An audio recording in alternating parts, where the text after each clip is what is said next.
The day I was diagnosed with cancer, I decided to plan a spontaneous trip for myself. I had wanted to avoid everyone, but I never expected to bump into my ex-wife the moment I stepped off the bus. 10 years had passed, and neither of us was the same as before. She had washed away the tattoo I'd drawn on her and was now dressed in designer clothes. I, on the other hand, had taken off my wedding ring and was now wearing a urinary catheter. We exchanged a few polite greetings, both of us tactfully avoiding any mention of the past. As we were about to part, Yvonne Grant suddenly spoke.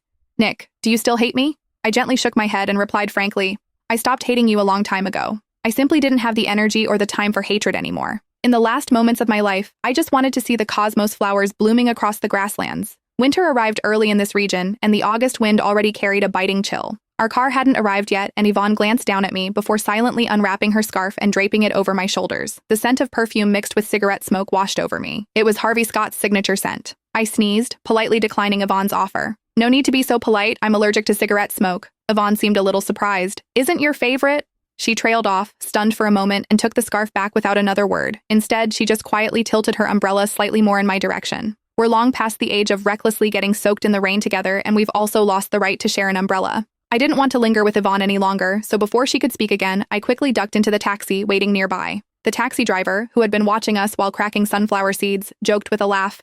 "Hey mate, looks like someone's trying to flirt with you.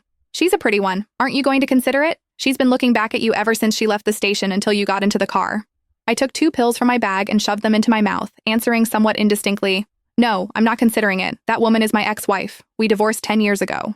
The driver was taken aback, scratched his head in embarrassment, and deliberately changed the subject. "Oh, I see. Hey buddy, you're here to see the cosmos flowers too, right? It's a shame you didn't come a bit earlier. They're almost all gone." I turned my head to look out the window. The dripping rain blurred Yvonne's retreating figure, and I couldn't see the road ahead clearly. I took a sip of water, suppressing the bitterness in my mouth, and said softly, "I had originally planned to come earlier. But my mom passed away in June and I was the only one left to handle things, so I couldn't get away. In July, I had to undergo chemotherapy, which is why I couldn't find the time. I kept putting it off, and now, here I am." After hearing my explanation, the driver fell completely silent. He stammered for a while and finally just quietly paused the meter in front of him. Seeing this, I couldn't help but laugh out loud. "No need to be so polite, bro. Life and death are a matter of fate. I've long accepted that. The road is still long anyway. Let's chat."